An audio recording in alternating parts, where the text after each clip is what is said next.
जी नाज़रीन, ब्रेक के बाद हरफराज में एक बार फिर आपको खुशामदीद। इस वक्त सेगमेंट में हम बात करेंगे कि स्टेट बैंक ने नया तरमीमी बिल 2021 कैबिनेट ने मंजूर किया। इसमें वसी तर इख्तियारात स्टेट बैंक के हासिल होंगे और इसमें क्या क्या चुनिंदा नुकात हैं और जिसका पाकिस्तान को फ़ायदा क्या और नुकसान क्या, इस पर करेंगे बात। और यह सब मोटे मोटे इसमें क्या नुकात हैं। पहली बात तो यह है कि पहली बार ऐसा कोई बिल सामने आया है। इसके बारे में दुनिया इस वक्त कह रही है कि पाकिस्तान में एक ईस्ट इंडिया कंपनी स्टैब्लिश कर दी गई है। अगर ये बिल अप्रूव हो जाता है तो इसका मतलब यह है कि पाकिस्तान में इमरान खान, उसकी कैबिनेट, इमरान खान की तमाम तर हुकूमत का कोई इख्तियार बाकी नहीं रहता। स्टेट बैंक को जवाबदेह नहीं है मुकम्मल तौर पे। ठीक है, State Bank will be completely freed from the all responsibility of the supporting economic growth and providing budgetary loans. होता यह था कि आप करते ये थे कि आपके पास कुछ कमी होती थी तो स्टेट बैंक के साथ जो पैसा होता था गवर्नमेंट उनसे लोन लेती थी और फिर उसके ऊपर बड़े स्टेट बैंक बड़ा गन करता होता था कि आप करता ये था कि वो आपको लोन देता था और पूरा आखिर में और पूरे महीने की वो इंटरेस्ट करता था। वो कहानी मैंने सुना था क्योंकि मैं फाइनेंस में रिसोर्सेज स्ट्रक्चर को डील करता रहा। इसमें उन्होंने ये कहा है कि स्टेट बैंक जो है वो मुकम्मल तौर पर, ठीक है, इसको इतनी इख्तियार होगा तो approve determine general internal policies and rules of the banks to improve for the execution function. It would also formulate and oversee the foreign exchange reserve management, strategic investment, अच्छा माशाल्लाह, एंड रिस्क पॉलिसी। वो कहते ये हैं, देखिए होता क्या है, पाकिस्तान चूंकि जाहिर बात है सूद का निजाम है और पाकिस्तान सूद के निजाम के अंदर मुकम्मल तौर पर गड़ा हुआ है। अब पाकिस्तान मुकम्मल तौर पर सूद के शिकंजे में आएगा। इसके बाद जब आएगा मजीद आएगा नहीं, मुकम्मल आ जाएगा। कि होता यह है कि पेपर करेंसी, आपको पता है कि पेपर करेंसी गोल्ड के मुकाबले में होता यह है कि क्या होता है, तो उसके बाद अगर आपके पास गोल्ड उतना नहीं है आप ज्यादा नोट छापते हैं जिससे इन्फ्लेशन होती है। वो कहते हैं हम इन्फ्लेशन जो हैं वो उसको हम खुद गवर्न करेंगे कि कितनी इन्फ्लेशन कम है और किस पे करेंगे, सीपीआई पे, यानी consumer price index. Consumer price index तुम्हारा बाप लेके आए, कौन लेके आएगा? गंदम है ना कंज्यूमर में, चावल है ना, सीपीआई कहां से आता है? अच्छा, ये गवर्नमेंट नहीं करेगी, हम करेंगी। यानी गवर्नमेंट को नहीं पता, हमें पता होगा कि पाकिस्तान के अंदर कितनी गंदम हो गई। ये बिल्कुल वैसे ही है कि आज से बहुत अरसा पहले 1973 में जिसमें गोल्ड इक्विवेलेंस था तो उन्होंने अपना इसको कहा, डिगाल ने जाके कहा निक्सन को कि हमें पैसे दो, जो गोल्ड हमारा $2 बिलियन है, सोना वापस करो। उसने कहा सोना तो हम नहीं देते। फिर उन्होंने एक होता था बैंक ऑफ इंटरनेशनल सेटलमेंट, उसको कहा था कि एक मुल्क की गुडविल डिटरमिन करो कि वो क्या है, सही, और उसके हिसाब से करेंसी रेट चलता है। यानी आप अंदाजा करें इतने जालिम हैं कि नाइजीरिया जो है उसके पास 1.5 गुना ज्यादा तेल है सऊदी अरब का, लेकिन उसकी करेंसी वीक है। और आइसलैंड की करेंसी, अब शायद सिद्दीकी साहब मौजूद है हमारे पास, हमारे माशियात हैं और बड़ी गहरी नजर रखते हैं। अस्सलाम वालेकुम सिद्दीकी साहब। जनाब वालेकुम अस्सलाम। शायद साहब ये ईस्ट इंडिया कंपनी जो बन रही है, इन्फ्लेशन भी कंट्रोल करेंगे और अपना स्ट्रेटेजिक इन्वेस्टमेंट भी कंट्रोल करेंगे और उसके बाद ऑल डाटा जो इस मुल्क का है किसी के साथ एमओयू शेयर करके उसको दे देंगे। ये क्या है बैंक का जो स्टेट बैंक का लॉ है? देखिए, बहुत अरसे से हमें ये नजर आ रहा है कि इस्तेमारी ताकतें जो हैं वो IMF, वर्ल्ड बैंक और फाइनेंशियल एक्शन टास्क फोर्स से मिलके बाकी कोशिश कर रहे हैं कि जौहरी ताकत पाकिस्तान जो है उसको नौआबादियाती निजाम की एक नई शक्ल की तरफ ले जाएं, यानी ईस्ट इंडिया कंपनी एक नए अंदाज में। बदकिस्मती से ये बहुत अरसे से हमें नजर आ रहा है और 1988 से अब तक हम practically structural adjustment program IMF के रहे, जिसका नुक्ता ये था कि आप मईशत को इस्तेहकाम दें और ग्रोथ को स्लो कर दें। तो अगर 1988 से वही ड्रामा चल रहा था और स्टेट बैंक जो है वो जितनी खुद मुख्तारी उसको हासिल है वो उसमें वो अहकामात बाहर से वसूल करता रहा है, मिनिस्ट्री ऑफ फाइनेंस से करता रहा है और वो भी एक फ्यूडल कल्चर पर ही चल रहा है। तो मैं तो ये कहना चाहता हूँ कि इस वक्त अगर आप देखें कि हमारे गिर्द जो दायरा तंग हो रहा है, गवर्नर स्टेट बैंक आपने IMF से मिस्टर से बुला लिया यहाँ पर, बिल्कुल ठीक वो है, अपने डिप्टी को भी यहाँ पाकिस्तान में ले आए और अब उनकी जो मीटिंग हुआ करेगी वो गवर्नर स्टेट बैंक की हुआ करेगी उसके वजीर खजाना या मुशीर खजाना के साथ जो IMF के साबिक मुलाजिम हैं। तो उन्होंने जो monetary and fiscal policy board था, जो कोऑर्डिनेट किया करता था फिस्कल पॉलिसीज हुकूमत की और स्टेट बैंक की मॉनेटरी पॉलिसीज, ताकि यकसानियत रहे, अब उन्होंने बोर्ड को सब खत्म करके इन आदमियों को कर दिया जो कि आईएमएफ के मुलाजिम हैं। लेकिन हम तो इनको क्रेडिट दे रहे हैं कि हफीज शेख साहब ने बड़ी मेहनत की, जनाब गवर्नर स्टेट बैंक ने बड़ी मेहनत की और इकोनॉमी को ट्रैक पे वापस ले आए। नहीं, मैं तो आपकी खिदमत में यह कर रहा था कि अगर इतनी मेहनत हुई है तो 13 महीने से आईएमएफ का प्रोग्राम सस्पेंड क्यों था?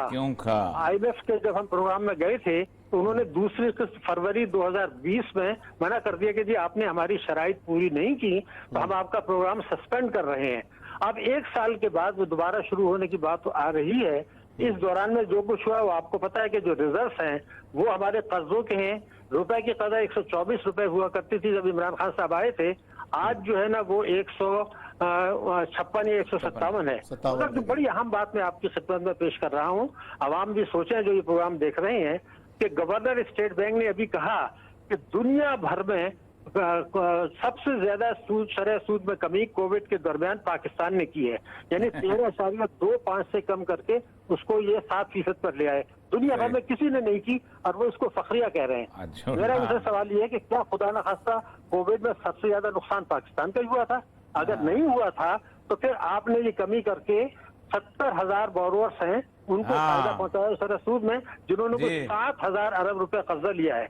उसके मुकाबले में 2 करोड़ लोग जिनके बैंकों में खाते थे प्रॉफिट ऑन लॉस शेयरिंग, कानून को तोड़ के आपने उनके 600 अरब का नुकसान पहुंचाया है।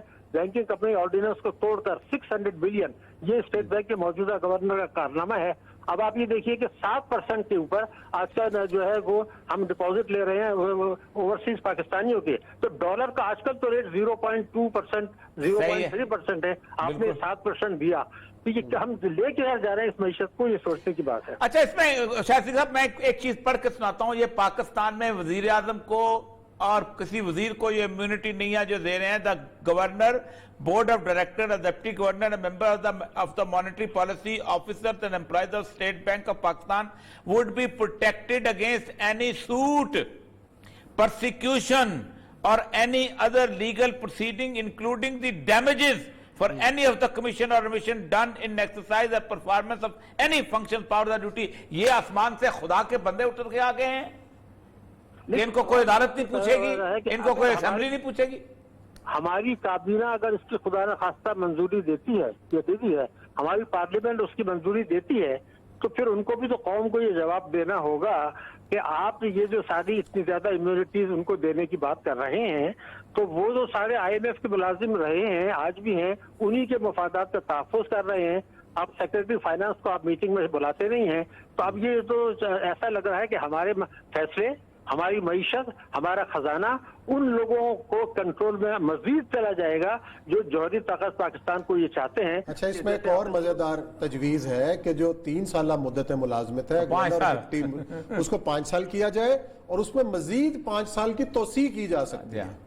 जी, मेरा अपना तो ख्याल ये था कि पहला कानून ये बनना चाहिए कि जब गवर्नर स्टेट बैंक को हम अपॉइंट करते हैं 3 साल के लिए, तो कोई ताकत उसको एक्सटेंड नहीं कर सकती। ये है कि कोई इसको निकाल नहीं सकता। ये देखें, इसमें अगर वो एक अपॉइंट हो जाता है तो वो ऐसे है कि जैसे पाकिस्तान के 2/3 मेजोरिटी लेके आया हुआ है, यानी गवर्नर को उसको निकाल को नहीं सकता। आईएमएफ का कोई बंदा आ जाता है तो वो 10 साल आप उसे भुगतेंगे, मतलब इसका ये नहीं। देखिए, सवाल तो ये पैदा होता है कि हमारा स्टेट बैंक का एक बोर्ड हुआ करता है, किसी भी इंडिविजुअल को तो पावर्स नहीं दी जाती, पावर्स जो होती हैं वो स्टेट बैंक के बोर्ड के पास होती हैं। और अब आप ये कहते हैं कि जो स्टेट बैंक का जो बोर्ड है उसमें सेक्रेटरी फाइनेंस होता है, उसको अलग कर दिया जाएगा, तो ये कैसे हो सकता है कि भाई हमारा इदारा है। कायदे आजम के मैं अल्फाज आपको बता रहा हूँ, 1 जनवरी 1948 कायदे आजम ने फरमाया था जब इफ्तिताह किया था कि स्टेट बैंक ऑफ पाकिस्तान हमारी माली खुदमुख्तारी की निशानी होगा।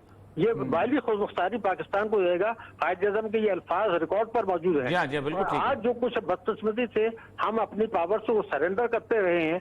अब से 10 साल पहले जो सर गवर्नर स्टेट बैंक थे इशरत हुसैन, उन्होंने ये कहा था कि जी मैं बहुत ज्यादा खुदमुख्तार हूँ, जहाँ आईएमएफ आता है मेरी खुदमुख्तारी खत्म हो जाती है। अब जो बची कुची थी ये भी उनके हवाले कर रहे हैं। जो बोर्ड ऑफ गवर्नर्स कंट्रोल किया करता था गवर्नर को, वो भी आप बोर्ड ऑफ को भी डिसॉल्व कर रहे हैं, तो मेरे ख्याल से तो ये खतरनाक बात है। क्योंकि बोर्ड ऑफ गवर्नर देखें सेक्रेटरी फाइनेंस जो है चारों सूबों के भी सेक्रेटरी फाइनेंस, आपको याद होगा उसके मेंबर होते थे। वो मसला सर है शायद सिद्दीकी साहब, ये मुझे बताइए कि इसको उन्होंने कहा है कि हम इसको स्पीडी तरीके से इसको पास कराएंगे इस बिल को। इसके बाद इन्फ्लेशन जो है वो उन्होंने कहा है कि हम उसको उस इंडेक्स के तहत जो है और कंज्यूमर सीपीआई के तहत हम करेंगे। आप मुझे बताएं कि गवर्नमेंट का क्या रोल रह जाएगा पाकिस्तान में कीमतों को ऊपर नीचे करने? ये तो बाकर रजा कंट्रोल करा करेगा कि आलू कितने का होना है और चीनी कितने की होनी है, ये सारी चीजें।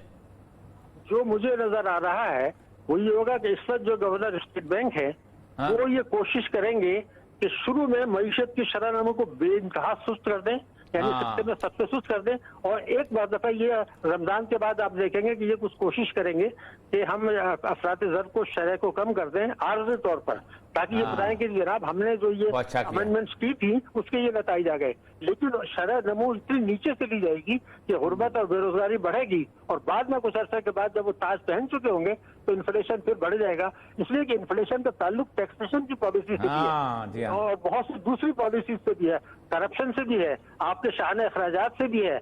आपके जो पब्लिक सेक्टर एंटरप्राइजेस के इदारे हैं वो अगर लॉस दिखा रहे हैं, पीआईए दिखा रहा है, स्टील मिल दिखा रहा है, दूसरे लॉसेस दिखा रहे हैं, आपके बिजली में लाइन लॉसेस हो रहे हैं, आपका सबको डेट बढ़ रहा है, आप महंगे कर्जे ले रहे हैं जो हुकूमत ले रही है, स्टेट बैंक भी ले रहा है, तो अफराद के ये बहुत सारे फैक्टर्स हैं। एक और चीज फैलाव आ जाता है, बीमारी आ जाती है, कुछ आ जाता है, गवर्नमेंट को एक डेफिसिट फाइनेंसिंग करनी पड़ती है। स्टेट बैंक इनकार कर सकता है मुकम्मल तौर पे पैसे देने से। इस मुल्क का बैंक जो आपने शुरू में एक बात की थी ईस्ट इंडिया कंपनी का यूज किया था, बुनियादी तौर पर वो ये चाहते हैं कि जौहरी ताकत पाकिस्तान को इतना कमजोर और इतना बेबस इस मुल्क के इदारों को कर दिया जाए कि अगर वो इंस्ट्रक्शंस देते हैं इनके थ्रू कि जनाब आप काम ये कर रहे हैं और आप अपने जौहरी प्रोग्राम को बंद कर दें, जैसे कि कुछ मुल्कों के साथ ये कर रहे हैं, तो आज ये मसला सलामती का, मेरे मुल्क की सलामती का है, मेरे मुल्क के जौहरी प्रोग्राम के तहफ़्फ़ुज़ का है, मेरे मुल्क की खुदमुख्तारी का है, जो कायदे आज़म ने हमें बताया था। तो ये सब जो कुछ हो रहा है मेरे ख्याल से इसमें हमें आवाम को, आपको आवाम को एजुकेट करना पड़ेगा। ये सौदा हो रहा है पाकिस्तान की खुदमुख्तारी का, पाकिस्तान की सलामती का। बिल्कुल, बहुत शुक्रिया शाहिद सिद्दीकी साहब, बड़ी तफसील से बता रहे थे सूरत हाल। यहाँ लेते हैं ब्रेक और ब्रेक के बाद आएंगे और जिक्र करेंगे कोरोना की तीसरी लहर और हमारे रवैयों का।